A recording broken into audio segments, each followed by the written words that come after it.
Hey everyone, and welcome. Today we're going to take a trip out to the very edge of our solar system to explore the bizarre worlds that literally forced us to redraw the map of our cosmic neighborhood. And it all kicks off with a question you probably think you know the answer to. Sounds incredibly simple, right? But this one question sparked one of the biggest, most heated scientific debates in modern astronomy. What actually makes a planet a planet? For most of us, this whole debate got personal when our familiar, cozy, 9-planet solar system suddenly shrank to 8. Yep. Understanding what happened to Pluto, well, that's the key to this entire cosmic puzzle. With all these new discoveries piling up, the debate really hit a boiling point. So in 2006, the International Astronomical Union stepped in to settle things once and for all. The official definition they came up with boiled down to just 3 rules. A planet has to orbit the sun, and it's got to be massive enough for its own gravity to pull it into a round shape. But that third rule, that was the deal breaker. A true planet has to be the gravitational boss of its neighborhood, having completely cleared its orbital path.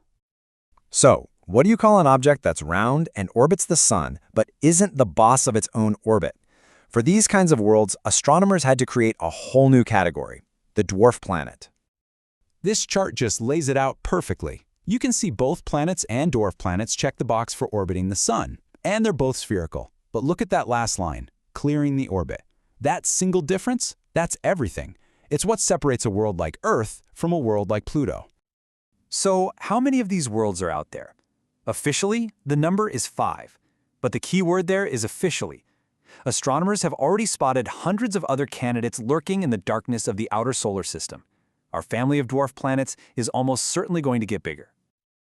All right, so let's get to know the official 5. We're going to do a quick tour, starting with the one closest to home and working our way out into the icy depths of the solar system. First up is Ceres. Now this one's unique. It's the only dwarf planet in the inner solar system tucked away in the asteroid belt. Scientists think of it as a kind of planetary embryo, a world that was stopped from growing into a full-blown planet by Jupiter's massive gravity. And get this tiny world might hold more fresh water than the entire planet Earth combined. Next, the one we all know and love, Pluto. The New Horizons mission revealed it's not some simple ice ball. No way. It has this complex, layered structure with a rocky core, a massive mantle of water ice, and a surface covered in frozen nitrogen and methane that creates vast plains and mountains as tall as the Rockies. And Pluto isn't alone out there. Its biggest moon, Charon, is so huge, about half the size of Pluto itself, that they don't orbit each other in the traditional sense. Instead, they both orbit a common point in the space between them, kind of like 2 dancers spinning each other around. It's a true double-planet system. Way out in the icy depths, we find Haumea, and this is one of the weirdest objects in our solar system.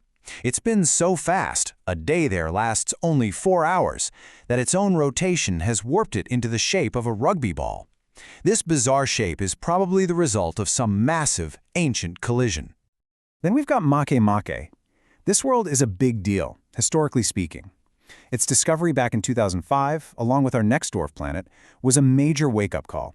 Astronomers realized there were way more Pluto-sized objects out there than they ever imagined, and it forced them to finally ask, what is a planet anyway? And this was the one that really sealed the deal. Eris. When it was discovered, it looked like it was even bigger than Pluto. The debate just exploded. Fittingly, it was named after the Greek goddess of discord and strife, because its discovery threw the whole planetary science community into chaos and led directly to that 2006 vote that reclassified Pluto. So, okay, these dwarf planets redrew our map of the solar system. But in the process of studying them and other distant objects, astronomers noticed something weird. A pattern. The bizarre orbits of these little worlds suggested they weren't alone, leading to a new, mind-bending question. This is the hunt for a new, real, 9th planet, sometimes called Planet X or Planet 9. And the evidence for it? It's not something we've seen, it's more like a mathematical ghost.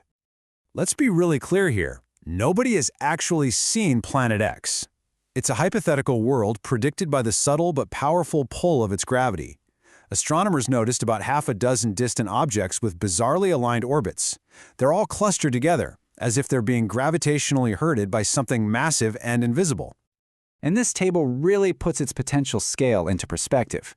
We're talking about a world that might be 10 times more massive than Earth, orbiting so far away that it's about 20 times farther from the Sun than Neptune is. This thing would be a true giant of our solar system. So the evidence right now is purely mathematical, but it's really compelling. It explains these strange orbits we're seeing, and if it's found, it would be a true major planet, no question about it. And right now, the world's most powerful telescopes are scanning the skies, hunting for this ghost. So, whether we find Planet X or it turns out there's another explanation, this whole story just shows us that our understanding of our own cosmic backyard is constantly changing.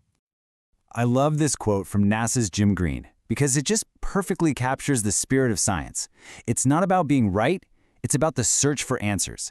The whole point is to follow the evidence, wherever it leads, and just keep exploring. And that leaves us with a final, tantalizing thought. The reclassification of Pluto and the hunt for Planet X prove one thing. Our map of the solar system isn't finished, not by a long shot. It's a living document with whole worlds potentially waiting to be added. What else is hiding out there in the dark, just waiting for us to look?